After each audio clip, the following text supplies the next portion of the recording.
If I try to tell someone that I'm British, they say, your accent is strange.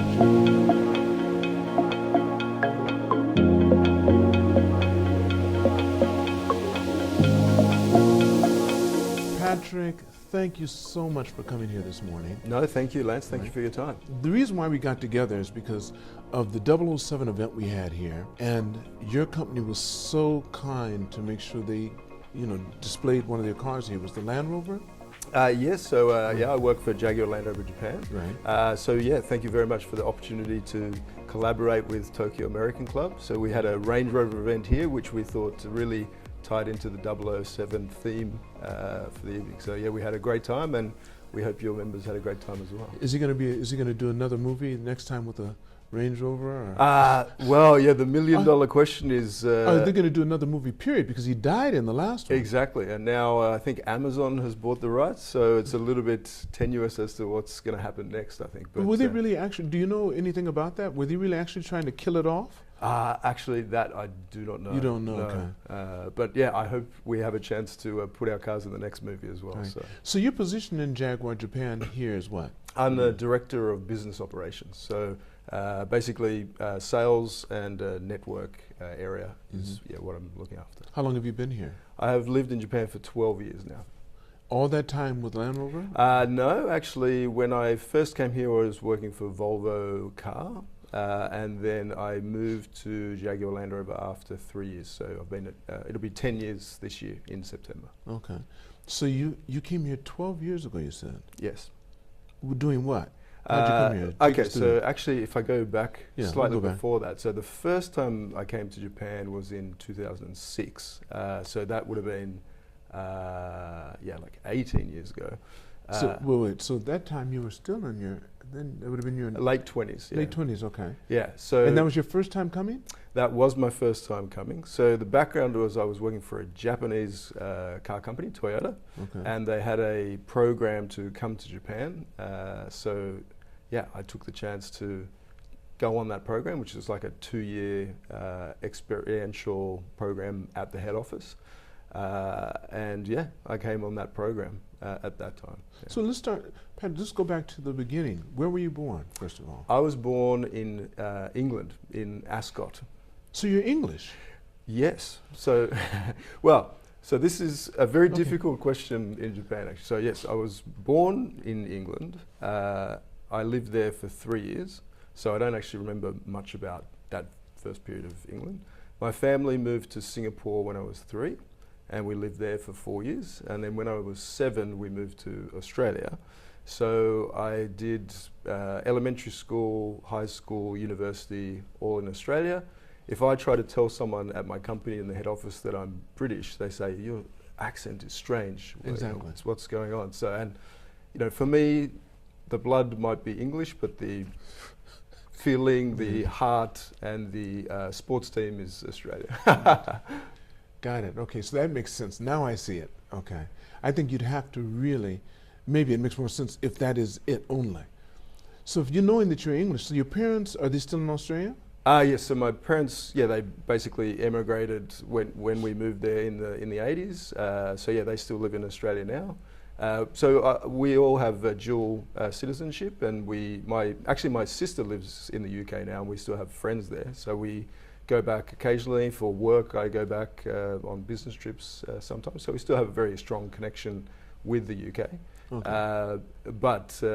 In terms of our feeling and my nationality, I probably still identify as Australian. But actually this topic is a very interesting one in Japan, because I've found if I try to explain this to Japanese people, it's quite difficult concept, like dual nationality, or also, even though I was born in England, my feeling is I'm Australian, and for them that concept, because Japanese nationality is very, very strong. So is the English. So is the English true, nationality. What are you talking about? Well, it's funny because my daughter has she's just been doing a project comparing the Australian government system to the Japanese government system.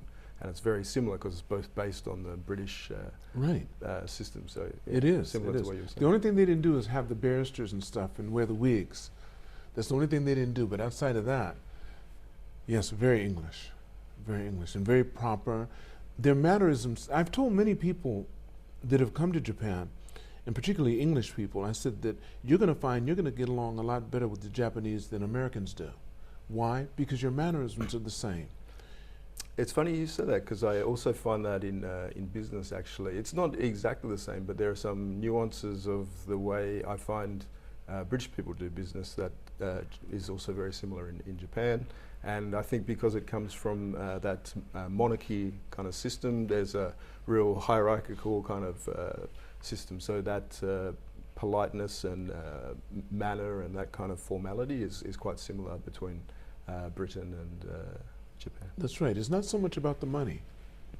It's about your mannerism, how you handle yourself. How is this going to work for both of us in the long term?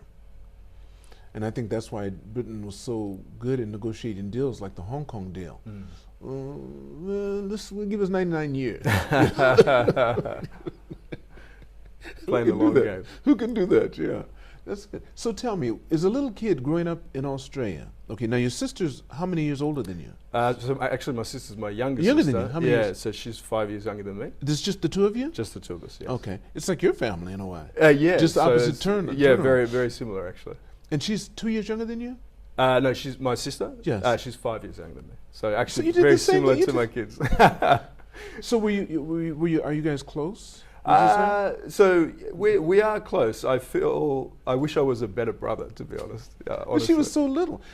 They say after about 3 or 4 years, different space, it's hard to relate because you have different friends, you're doing different things, and they're looked at as the little, why are they here?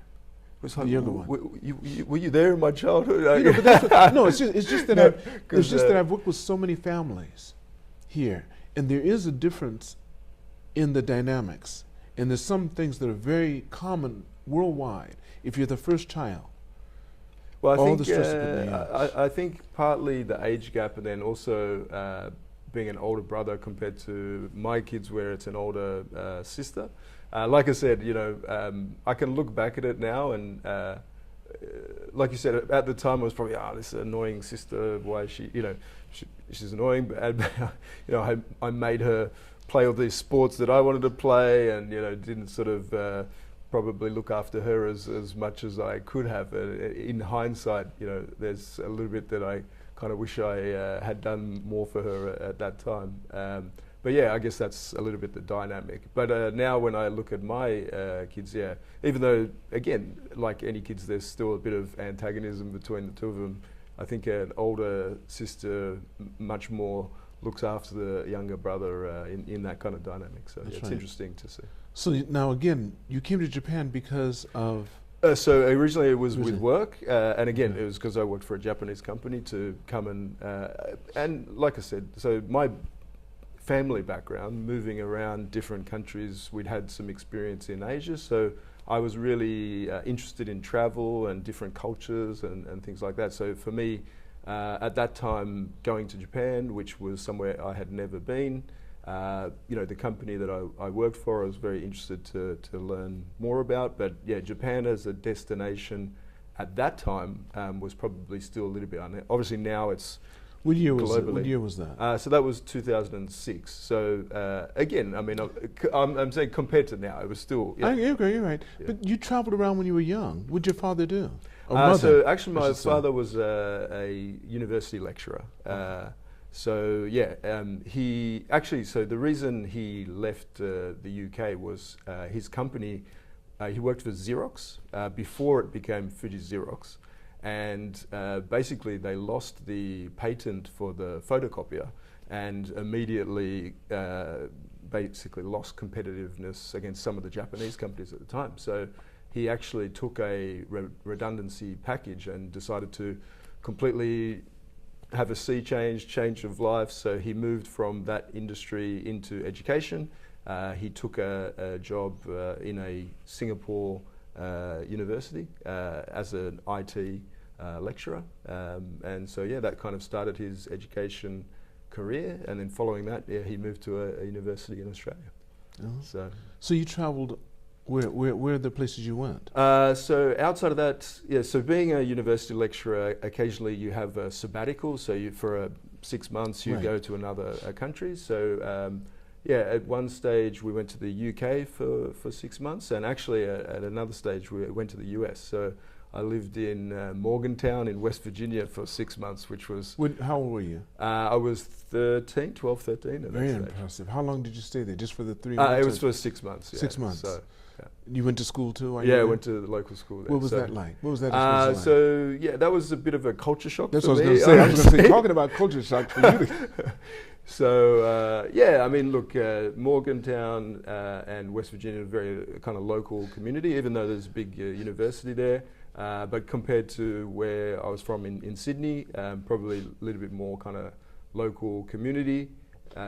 But yeah, you know, people, you know, very, very friendly. But very I would nice. I'm thinking about the kids your age, the kids that you were around. You had an accent, they had an accent. Yeah. So how did they deal with you? How'd you guys deal? What kind of things do you have to deal with? Yeah, look, I think so. Australia at that time was probably in the education system, or the school I was going to was a little bit more. Probably the one of my biggest memories was I played rugby in Australia, but rugby and maybe the team I was playing for was pretty casual, pretty flexible. But I thought, okay, I'm gonna try this American football. So you know, I went to the kind of initial training session, and the coach. One was we had to line up in these kind of matrix lines, and if we were even, you know, one step outside of the matrix line, then we were copying it. And I was kind of like, this seems a little bit harsh. But then the thing that did it for me was I put the helmet on. The coach was like, oh, you need to cut your hair, like your hair's too long. And for me, I don't know why at that time of my life that my hair was like a big thing, even though it wasn't anything, you know, it wasn't like it was anything special, but cutting the hair, I was like, oh no, I can't do that. I can't do that. So that was the end of the American football. So what did you do? What did you do while you were there? You So- got involved in some sort of sport, I'm sure. Look, I mean, I think, you know, with kids in the neighbourhood, it was just getting out and about. I have another distinct memory that in the Northern Hemisphere, and again at that kind of longitude, it got dark very late, particularly in summer. So yeah, out with the kids on the streets and just playing in the neighbourhood was really exciting and fun. And then, you know, where I'm from in Australia, it doesn't snow, so in winter we'll get a bit of snow and go tobogganing and this kind of thing. So, you know, from that perspective, it was yeah, really interesting and fun. Yeah, I struggled at school a little bit in terms of yeah, I had obviously started to make friends after a while, and I'm sure, as everyone knows, going to a new country, there was this adjustment period. But yeah, I can remember it being a little bit tough to just... What about the American food? Oh, I don't think... None of that's so left any impressions? I can remember my dad and I don't know, actually I haven't been to the States for a little while to know. There was a place called Dairy Queen. Yes. So my dad and I loved Dairy Queen, and we used to go and get the big Dairy Queen ice cream. So that was, I remember that being... and then for some reason, again, I don't know why these things pop. There was a thing called a funnel cake. Yes. Which was like a big kind of donut thing. And I seem to remember that, you know, that was fantastic as well. And then, you know, throughout the US, we had, my father had a friend that lived in Dallas. So we went down to Dallas, and there's a big like ribs joint, and so American food, it's good. That's interesting. But were you surprised by the size of the people when you went to America? Or the same things in Australia, kind of, too? Well, yeah, I need to be careful for my fellow Australian viewers, but recently my understanding is, you know, we are even overtaking the US on the obesity index. So, you know, I don't think it's necessarily an American problem. It's a, you know, general global health It's a problem. dietary problem. Yeah. And that's one thing that I found out. I used to, when I was, because I've been here 50 years now, and when I first started going back and starting to see the difference, I already realized the difference in the taste of the food. Then I started thinking, then when you could see in low-income areas, you go into the grocery store, which I would do and look and see, and then go into the nice areas and see what they had. It was canned and boxed goods for the low income. And it's the same thing, just packaged different ways. And you go into the nice areas, and they have lots of poultry, and they have lots of vegetables, and it's a completely different selection of what you have. I started blaming the food industry because they're feeding people stuff that their bodies can't process. And it leaves them hungry for more and more and more. And that's the case. But now, for the past decade at least, we have so much information out there. We should start to see a difference. And COVID, sad to say, it took out a lot of people that had respiratory problems, and that's what happens if you become obese. But I think it's interesting. You make some good points there. I mean, one, education. You know, do people get the education on these things? And you know, you point to kind of low-income areas, and it's hard to get that education. And yeah, I mean, the amount of processed food versus fresh vegetables, meat, and a balanced diet. But then the other thing that even now, when I go back to Australia, and I've been on business trips to the US a couple of times, is the volume of food that they serve. Because and it's not necessary. It's not food, though. It's a big thing. It's not really food. Because if you try to eat it, or I try to eat it, they have to smother it with some other substance, a sauce or something, because they're tricking your taste buds, and you're eating this. It tastes delicious now, but it has no real nutritional value for you. Well, I think the tricky thing, you see some of these documentaries where, like you said, the companies themselves, it's kind of an endless circle, but we put more sugar in it because when we do research, the customers say they like it better, and then they put more and more sugar in it, and then obviously that's not even real sugar, though. Yeah. It's not even. It's this artificial Sweetener sugar that's 10 times, 100 times sweeter. Well, that's interesting. Why did you decide to get into the auto business? Yeah, so that's a good question. So when I basically joined Toyota straight out of university. I was really lucky to get accepted on their graduate program. And it's interesting. I did a business degree at university, but it was combined with a marketing degree and also focused in the hospitality area.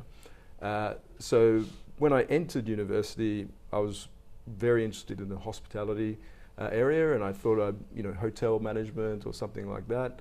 But then during university, I was working in hospitality. I was like, I'm working a lot of weekends, I'm working a lot of nights, or this is quite tricky. And I kind of thought, okay, what else am I interested in? What else would be good? And I'd always really been passionate about cars as a kid. Cars, motorcycles. Okay, what kind of cars did you like? Look, at that stage, and even now, I mean, I just love anything with wheels. Oh, do you? So yeah, I mean, and even though I work for Jaguar Land Rover, we could have a conversation about whatever you're driving, and you like it. Yeah, I'd be into it. So I got my. I think actually this is also an interesting topic. When I was growing up, and particularly in Sydney where I lived, getting my license and getting a car was freedom. Was okay. Now I can go places. I can go anywhere. So yeah, I think at that stage, learner's license for a motorcycle meant you could ride the motorcycle by yourself. So that was like 15 and 9 months. So I got my motorcycle license before I got my car license. And like I said, for me that was like, okay, now I can go places. This is fantastic, and Australia as a country, it's huge, right? So you just go out into the countryside on the motorcycle, and then following that, obviously you got the car license, and then as a young man growing up, searching the classified papers for cars and switching them every few years and that kind of thing. So yeah, that was fantastic. So as I said, when I finished university, I was kind of looking around and I saw, actually there's car companies and they have graduate programs and things like that. So it was more of a kind of a, not pure chance, but there was a bit of luck involved in finding that position. But as I look back now, I'm just really thankful that I had that opportunity, both to get into the industry because I'm just really passionate about it, but also Toyota as a company, I also have a lot of respect in terms of the education that they gave me at that time. Right. So from Toyota you came? So funnily enough, so why did I leave a Japanese company and join a foreign company to come back to Japan is an interesting question. That's what you did. So while I was here in Toyota, and I'm sure many of or let's say some of your guests that you've spoken to, I met a nice young girl in Japan. That's a good reason. That's one of the best. But at that stage, we were still dating. I had to go back to Australia as part of the program, so I couldn't stay in Japan. That was still Toyota? Yeah, still with Toyota. So part of my contract was, okay, it's a 2-year assignment, but you have to go back to Australia and continue to work in Australia. So so I finished my 2-year assignment in Japan. I'm still dating this nice young lady, so okay, what should we do? Okay, let's go back to Australia together and let's see how it goes, and should we continue? So we moved back to Australia. We're dating in Australia, but then she was kind of like, this is good, but I'd really like to go back to Japan. I miss my family. I'm missing Japan. And at this stage, I mean, I had worked for Toyota since I left university. I'd been there around 10 years, but I couldn't get another long-term position in Japan. I could maybe do another short-term assignment, but it was going to be difficult to find something, stable with Toyota. And so, for me, that was quite a big kind of life decision. I'm enjoying Toyota. I'm making progress at Toyota. I've been there my whole life. I've just come back from Japan. I really like this girl, and things could go on, and we can make it happen. But then I have to leave this company, leave Australia. It was a really. In the end, it wasn't difficult, but at the time, it was kind of. How were you in your early 20s then? I would have been early 30s by that stage. Early 30s, okay. Yeah, early 30s. So again, I mean, it was getting on time for me to make a decision. Right. And to be fair to my wife, she was also she was approaching 30. Okay. So kids she has. It's even more for her if you're going to have a family. Exactly. Right. So after enough time of me trying to put off the decision, I said, you know what? And again, maybe this is partly due to my background, that I said, okay, I can stay in Australia and give this up, but I think I would regret that as well, because it'd be the same old life in Australia. So in 2012, I quit my job. I moved to another job. I moved countries, I got married, and then my wife fell pregnant with our first child, all in the same year. 2012. Yeah. So I basically quit Toyota in Australia, and I was looking for work in Japan, and I managed to. I was introduced to the president of Volvo Japan at the time, and I was really lucky that he gave me an opportunity to come to Japan. So I was in Australia. I was contacting people in Japan. Someone in Australia introduced me to this guy in Japan. So it was kind of all from another country. So had you learned to speak Japanese yet? Well, during my 2 years in Japan, I would say elementary Japanese. I mean, we used it in the office, but again, probably not at the level where I could have a full interview in Japanese. So, but that was part of the reason for sort of looking at foreign companies in Japan, because I thought it would give me a better chance to get in at that point in my life. Yeah. So how long did you stay with Volvo? So I was with Volvo for 3 years, and then my boss now at Jaguar Land Rover contacted me and said, hey, we have this opportunity, would you be interested in coming over? And so I made the... So were you in Akasaka, the Volvo in Akasaka? Isn't it in Akasaka? I think it is, right by the expressway. They had a showroom there. Our office was in Kamiyacho. Kamiyacho? Yeah, okay. Kamiyacho, yeah. All right, so right down the street from here, yeah. Yes.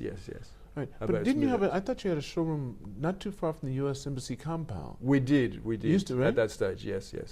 Well, I think we're pretty lucky in the industry, particularly in the imported car industry. I think it shows the strength in Japan that the imported market continues to grow. So but Japan is a learning ground for any business. The thing I think is, I used to tell people, if you want to get a degree in business, first of all, Japan is better than any university you'd ever go to.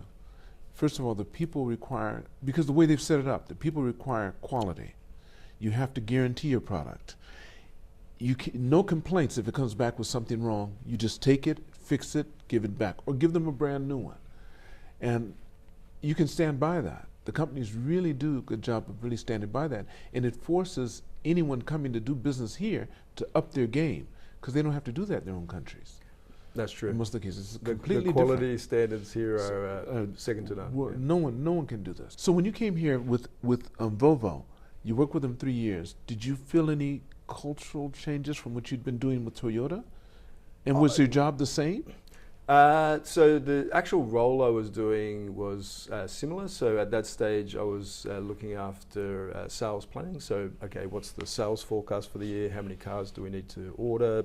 Submitting production request and dealing with the head office and that kind of thing. So, you know, at a very working level basis, the kind of fundamental ideas are the same. Again, it's demand and supply kind of thing. But yeah, I mean, culturally wise, process wise, the company is very different. Toyota, obviously huge, big company. Volvo, quite small company as a player. Funnily, we were just talking about British and Japanese culture. There's also a little bit of similarity between the Swedish and Japanese culture. I think so, yes. Yeah, so well, it's European. Everyone copied England. No. Yeah, but also Swedish people, similar to Japan, they're not so individualistic. It's more about the community, together, together, and their decision-making process.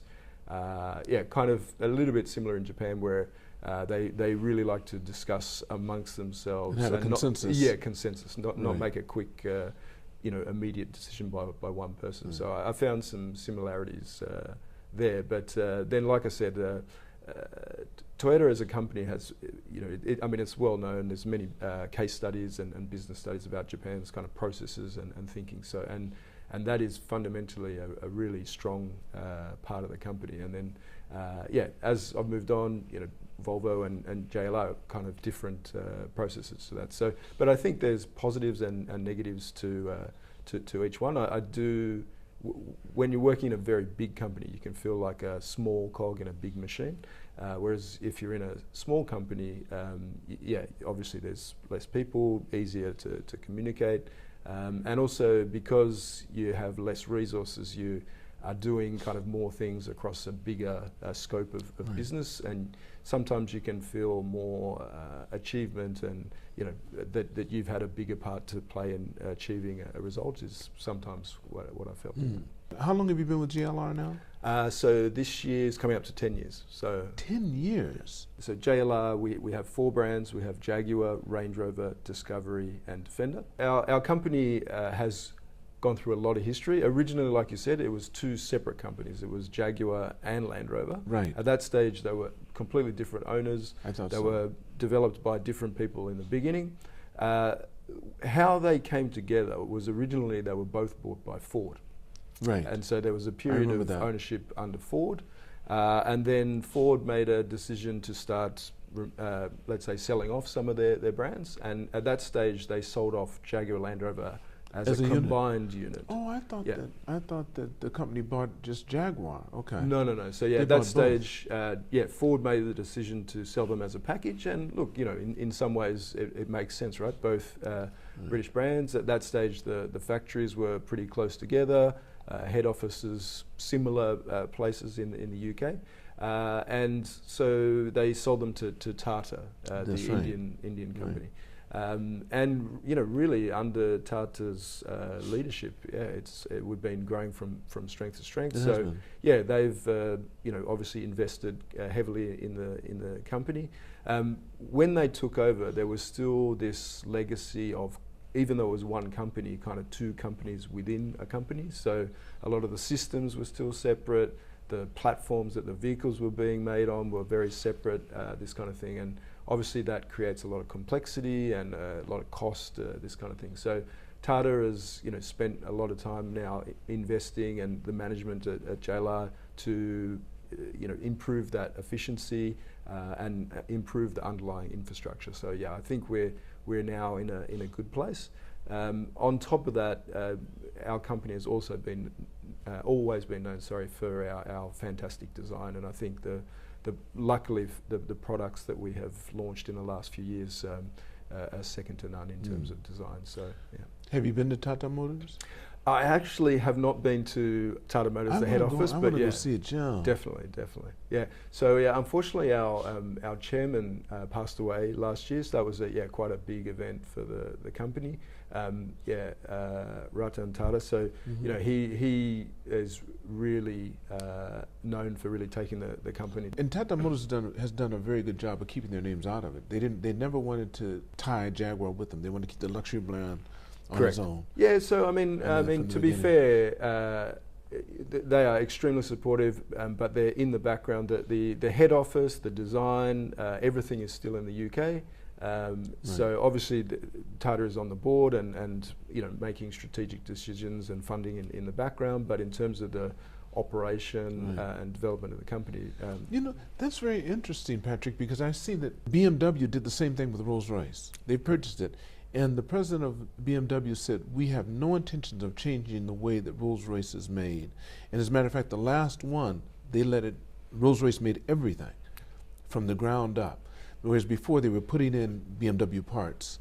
The one I had BMW engine, but it just said Rolls-Royce on it. But it was a four-cylinder BMW 750 or 7IL or whatever it is. Yes. Well, I think brands like Rolls-Royce, like Jaguar, Land Rover, the history of those companies goes back so far. And they're so entwined with the British heritage as well that it is really important for them to maintain that heritage. Because I remember when the Queen of England, was it Princess Diana? I think when she came to Japan, she was taken around in a white Jaguar. Yes.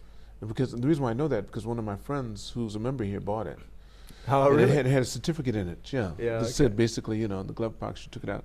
The very car that Princess Diana drove around in or whatever, Yeah, so we're very lucky to still have the patronage of the royal family, so they're still driving our products today. And as you said, Queen Elizabeth, that's right. She particularly was a big fan of Jaguar. She wanted to keep it, Yeah. She sure did. So tell me, so now you've been with them for 10 years here with Jaguar. What do you see for the foreseeable future? Because you have a new car coming out. They created quite a stir as far as this commercial. Because I saw it and it was very colorful, I should say. It was really colorful and not a single image of a car was in it. Correct. So I'm glad that you saw it, Lance. So look, as a company, as I said, I think in the last few years we're on a good trajectory. Really, we're aiming to cement our place as a luxury brand in the marketplace, and we want to be a modern luxury brand. That really our focus is on creating the best experience we can for our clients and delivering, like I said, those fantastic, beautiful products that they continue to enjoy driving. And look, maybe we're not going to be for everyone, but it's those discerning customers that are looking for that kind of product. So yes, in terms of our Land Rover brands, so like I said, we have Range Rover, Defender and Discovery. Again, they have quite strong place already in the marketplace, and Range Rover and Defender particularly have been very strong in the last couple of years with new product that we've launched. And those are all SUVs, right? They're all SUVs. They don't have a sedan version of any of those three? No. So Land Rover has always been an SUV brand. It's actually the only company that has only ever focused on SUVs. Right, because that was right. Yeah. But who made the first SUVs? Do you know who made the first ones? Well, we would like to say that it was yours, Land Rover. But I was so disappointed when you never expected Ferrari, Lamborghini, Jaguar. I was upset when not Jaguar. I was really upset when Rolls-Royce made one. I said, "What are you making an SUV for?" And that's their biggest seller now. Yes. Well, the market. I mean, actually, Japan's market has been a little bit late to the global kind of trend, but everyone. I think what changed was.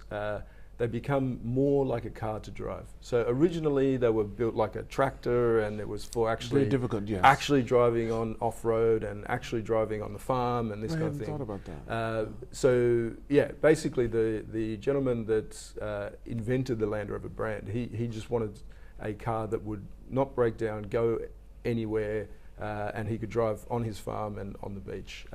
But yeah, I think like you said, the thing that changed was they started to make them with similar kind of platform to a passenger car, which made them much more comfortable to drive, much more easy to drive.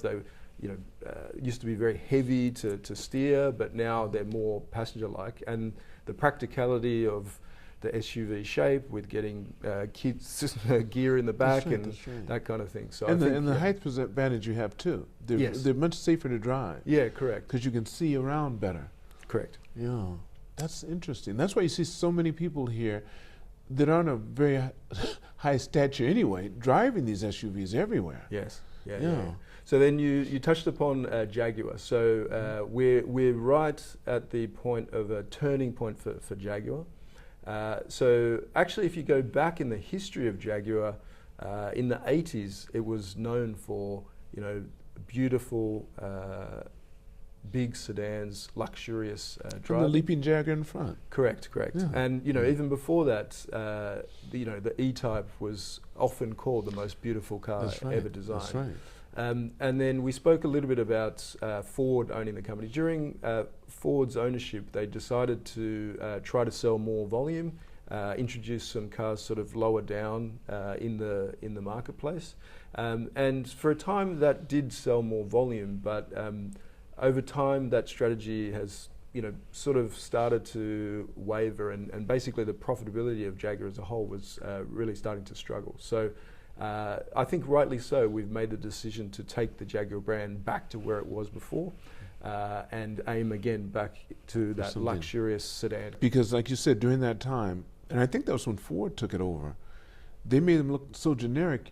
Looking at it from the side, you couldn't tell what it was.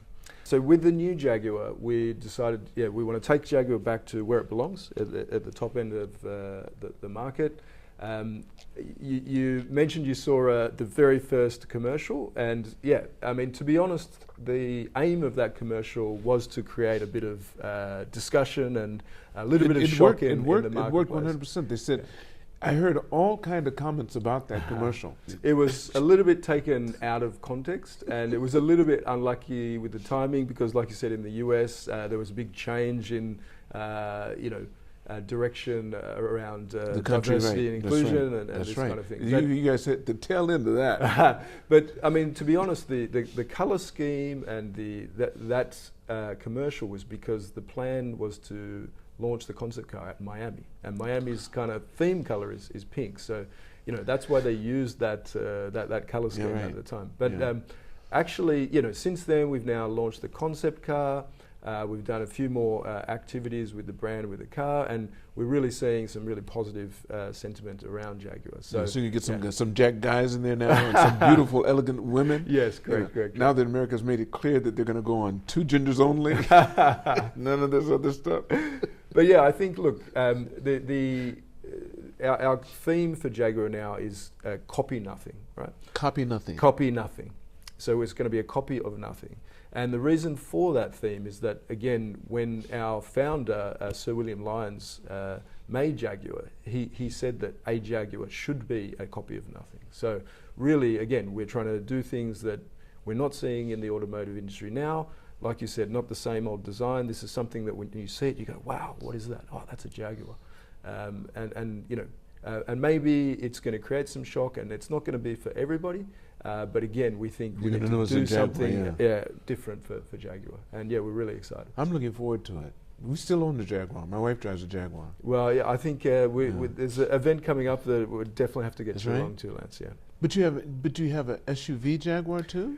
So the plan you did is for a second, I know. Yeah. So they're actually we're just coming to the end of the current production cycle of the current Jaguars, and then we will switch to the new Jaguars. But also for the new Jaguar, it's planned to have a 3-car lineup with a couple of different body styles. So, well, see, I know that they said a year or so ago, most of the high-end automakers, BMW being one of the leads, I think, said that by 2030, and I think that might have changed now, they were going to be all electric.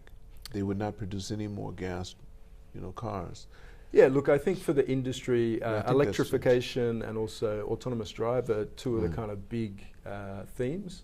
No doubt that the market needs to transition to EV, and our company as well, we have a goal to achieve net carbon zero as a company, and EV powertrain is definitely one of the strategies to achieve that. I think the challenge, the speed at which each country is transitioning to EV is very different. So in Europe, it's very heavily based on the government regulations. So they're saying, okay, customer, you won't be able to buy a gasoline car from this point in time.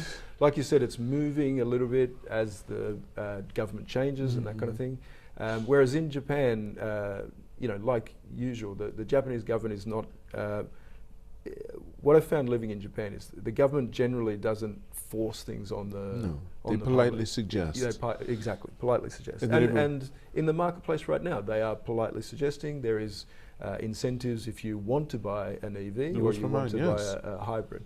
Right. But I think what that means is that the adoption pace maybe in Japan is going to be a little bit slower than it is in Europe, and we're already seeing that now. So I think the challenge for all manufacturers, including JLR, is managing that speed at which it adopts. But the interesting thing that I do find in Japan is that once something becomes hot, it switches very quickly. It's really going to be interesting to see what that effect is in the EV market. Japan tends to do their research and stuff in private. They don't show anyone. They're like a duck on water. On the top of the water, it doesn't look like they're moving, but underneath, those little feet are just pedaling real quick. They have a research city, I think, at the foot of Mount Fuji. They made a whole city. I think it's Toyota that did. Yeah, so Toyota's building it now, yeah. And it's going to be the city of the future, where they're going to have autonomous cars.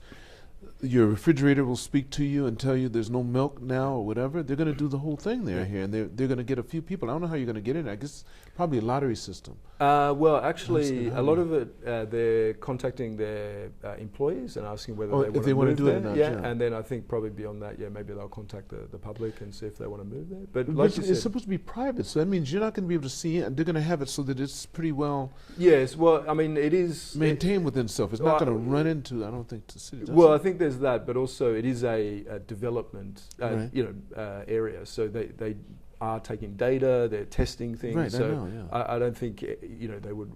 It'd be I heard they're going to do the road and everything, so that the cars will be. Totally. Yeah, because actually one of the most important things for autonomous drive and for the future is it's not only the car itself; it's all the infrastructure to make sure the cars can talk to each other, make sure that people walking around. Their information is picked up as well, so that the whole system works. Yeah. Now, Patrick, this is a little bit outside of cars, though. But how do you feel about AI? Are you concerned? I think AI. I mean, look, the cat is out of the bag now, and AI is moving forward. And I'd be lying if I said I'm not concerned to some degree. But I think AI is a technology that we need to harness, and we now need to understand how we can use it. I think the other interesting thing for me is that in Japan, the declining population is going to be a huge factor moving forward. So how do we use AI to help offset having less people to do everything we need to do? So for me, I hope people much smarter than me are working out how we keep it under control, but I do think we do need to harness it.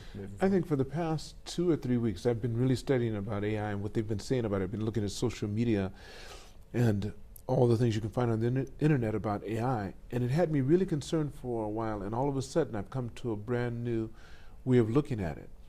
It's a tool. As secretive as mankind is, it would not have let it out if it thought it could be an issue.